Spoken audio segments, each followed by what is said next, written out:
Akong tagsakit sa tubag. Ikaw, pangutana. Oo. Kasi pangalan nimo? Ako sa Sa pangalan nimo? ako si Lito Akap. Dito Akab. From sa Gisagikan, Binay. Mabinay. Sa imo reliyon, Kung reliyon ang Diyos nga nadayag sa unod. Seven Adventist. Dili. Ang Diyos nga nadayag sa unod. Ang Diyos na nagayag sa unod. Dili tayo si Biblia Adventist. Okay.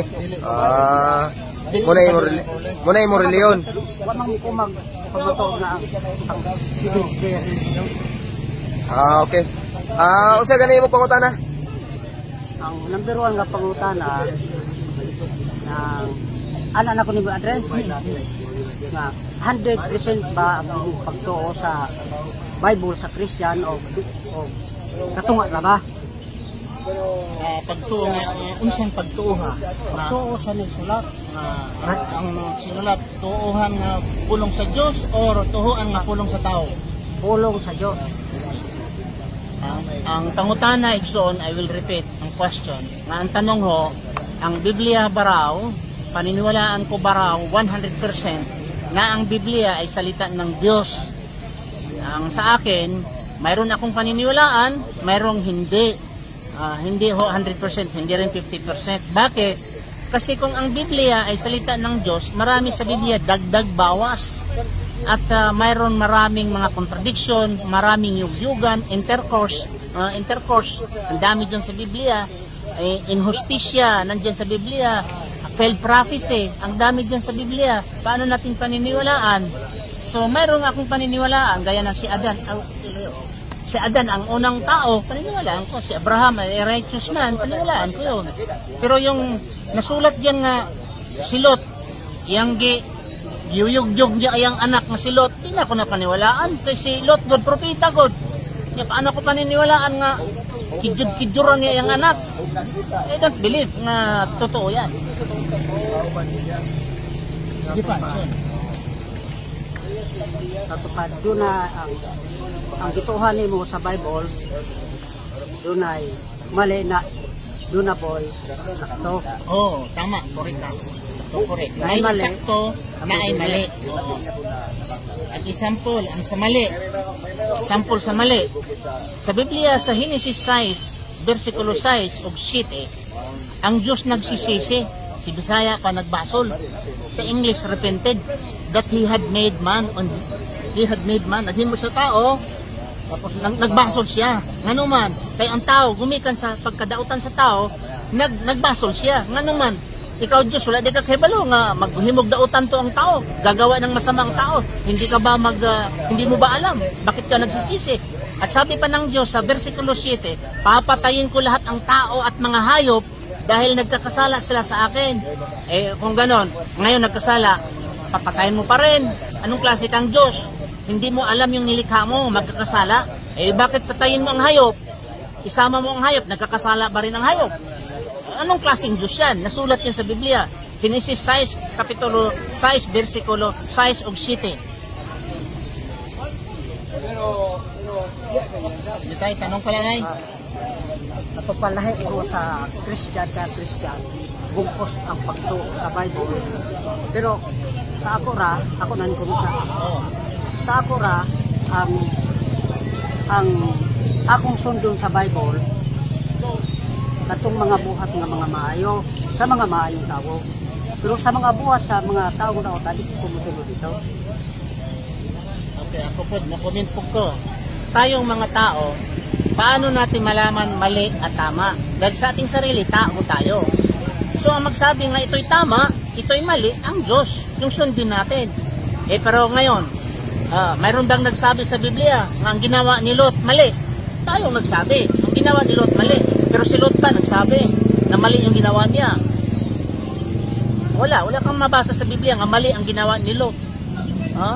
So kung sabihin ng mga tao, lalo ng tao yung mahilig sa anak, sa Amerika ngayon, ang daming mga Amerikano nga hilig sila sa anak nila, sarili nilang anak. Gamitin nila yan.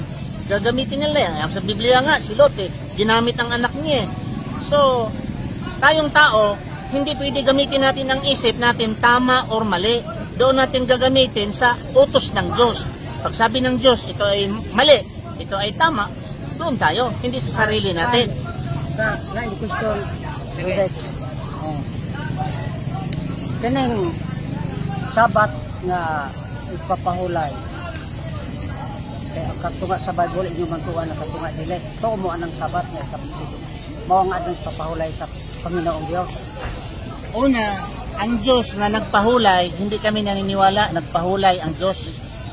Nga ang Diyos nagpapahulay, nagpahinga ang Diyos. Dahil ang Diyos, ang trabaho ng Diyos, pagpaikot sa mundo, pagbigay ng hangin, oxygen, pagbigay ng buhay sa bawat nilikha, kung nagpahinga ang Diyos, ipatay ang lahat ng tao. So hindi kami maniniwala ang Diyos nagpahinga. Mayroong araw nga pagpahinga, binigay sa kay Moses. Tandaan natin, ang araw na pahinga ang Sabado ay kay Moses. Si Abraham ay hindi nagpahinga. Si Enoch, hindi nagpahinga. Si Adan ay hindi nagpahinga. Ang nagpahinga ng Sabado, paparusan at papatayin pa ang tao magtrabaho ng araw ng Sabado sa kapanahon na ni Moses. Ngayon, wala na. Yung mga Sabadista, wala na. Hindi na yung utos ni Jesus. Kung tanungin mo ako, anong? Wala na utos. Kanang bala ko sa adlong Sabado na mga sama muna ng paghali. Wala naman pumiyana. Amo nang kay kuan di mo to banana sa panong Kristo giwag na niya. Ang pagpanambal sa daang tugon, wala itugot sa panong ni Kristo. Iguba ni Kristo pwede naman ba? Paano ngayon yung sabi mo giniba ng Jesucristo? Yung iba sa lumang tipan ay giniba na ni Kristo. Yung sabi mo, di ba? Pero sabi ni Jesucristo sa Mateo 5, versikulo 17, sabi ni Jesucristo, huwag kayong mag-isip na ako'y pumarito para sisirain ang batas, ang kautusan at ang mga sugo at propeta. Hindi ako pumarito upang sila sisirain, kundi para sundin. O paano yung sinabi mo sinira na ni Jesucristo? Ito ba ni Kristo nga itugot sa itong balaod ang pagluwas o kinabuhi sa alaw sa pamahinga. Pagluwas kinabuhi, walang question na. Kahit ang mga kahit sa mga Hudyo, sa mga Hudyo kung buhay na ang pag-uusapan, bakit hindi? Basta buhay na. Nasunog na yun, ang anak mo nasusunog na, mayroon ng gasolina. Hindi mo bang ilayo yung anak mo, hindi mo ilalayo dahil sa Sabado. Kristo nga, ito sa ating balaod. Basta maayo inibuhat. Pero dautan, saan magbase? Maayo, mabuti at masama. Anong basihan natin? Utak natin o salita ng Diyos? ako nga.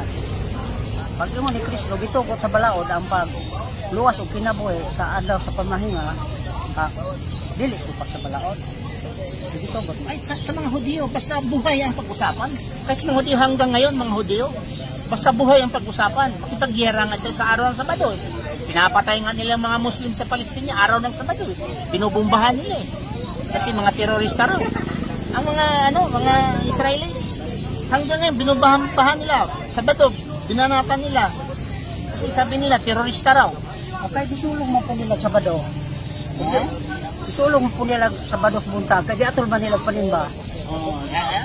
Dahil sulong tato nila Domingo para nga dili sila kalapas. Kaya nanguna natin hamas mo po. Kahamas mo po. Ang problema ba? Sa October 7, ang tinitingnan ng mga tao. Dahil nagsulong ang mga Hamas. Hindi nila tinatingnan na 1948. Ang gira, hindi October 7 nagsimula. Ang gira, 1948 pa. Yung mga Israeli na dinala ng mga British sa Palestine. Tapos pinapatay, ilang libo pinapatay ng Palestina dahil gusto silang mabakante, ilagay ang mga Israelites. Mula noong 1948 hanggang sa 2023, doon lang talaga sila nag-revolt. Pero ilang thousand ang pinatay nila. Ilang thousand ang pinatay nila. Bakit ang mga Kristiyano sa October 7 yung tinitingnan? Hindi nila tinitingnan yung hindi to October 7. Before October 7, tingnan mo ilang pinapatay ng mga Israelis. Ang dami pinapatay nila. Pero ang mga Palestinian sa panahon sa Bible, di pamatay po nila po ang mga Hudyo. Wala pinataton. Yung tapos na, tapos. Vice versa. Ang mga Hudyo rin pumapatay din Bakit? Sa Saul, basahin mo kay Saul nga istorya. Inutosan niya yung Sering David, patayin ang mga Palestinyo. Anong kasalanan ng Palestinian? Wala. Para lang kukuha sila ng yung ari, yung balat ng ari. 100, hiningi niya kay David. Si David pumatay ng 200 at kinuha yung balat ng ari. Yun lang, para ibigay sa kanyang anak. Anong kasalanan? Wala. Mga Palestinian. Tingnan mo ang Biblia. God of Israel, God of Israel, God of Israel. Bakit? Israel lang ba ang tao? Bakit sila sabi palagi Biblia? Basahin Biblia. Ang Diyos Israel, ang Diyos Israel, ang Diyos Israel. So, ang pangutana, ang tao, Israel lang ba? Paano yung mga tao na hindi Israel?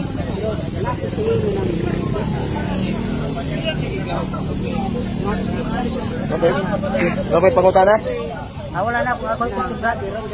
Okay, mga tanong na po. Wala kayo question? Assalamualaikum. Okay,